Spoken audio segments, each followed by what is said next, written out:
Season में गंवार के भाव क्या रहेंगे। किसान भाइयों, आपको बता दें कि 2025-26 में गंवार का उत्पादन लगभग 35 से 40% के बीच कम होने का अनुमान कृषि मंत्रालय ने लगाया है।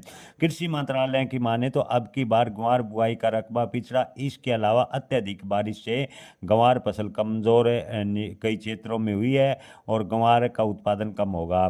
किसान भाइयों, आपको बता दें कि आने वाले दिनों की बात करें तो इस साल यानी खासकर 2025-26 में गंवार का जो कारोबार है वो सीमित दायरे में कारोबार करता नजर आएगा, ऐसा ज़्यादातर व्यापारियों का मानना है।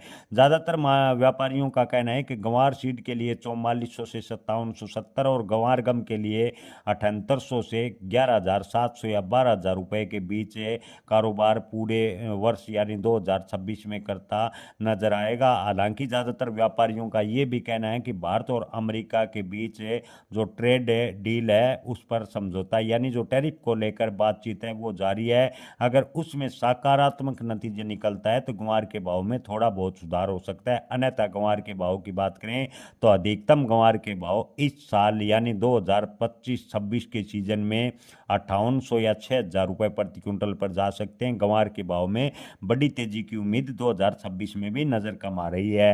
हालांकि किसान भाइयों, आपको बता दें कि 2025 में गंवार के भाव में तेजी का अनुमान था, लेकिन ये जो अमेरिका ने टैरिफ वार छेड़ा उसके बाद गंवार के बाजार में खास तौर पर उथल पुथल देखने को मिली और गंवार के भाव इन दिनों 5000 रुपये से नीचे आ गए। ज़्यादातर मंडियों में गंवार के भाव 3000 से 4647 रुपये के बीच में चल रहे हैं। किसानों को इस बार गंवार के भाव का काफ़ी लंबे समय से इंतजार था, लेकिन लगता है कि इंतजार लंबा होता जा रहा है, यानी 2026 में भी गंवार के भाव में बड़ी तेजी की उम्मीद व्यापारी कम बता रहे हैं।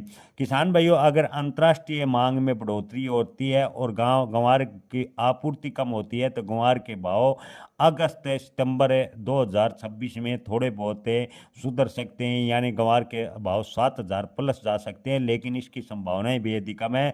आपको एक बार फिर बता दें कि अंतर्राष्ट्रीय स्तर पर अगर कोई बड़ा घटनाक्रम होता है तो ही गंवार के भाव में तेजी की उम्मीद है, अन्यथा गंवार के भाव में 2026 में तेजी की उम्मीद बेहद ही कम नजर आ रही है। जय किसान, धन्यवाद।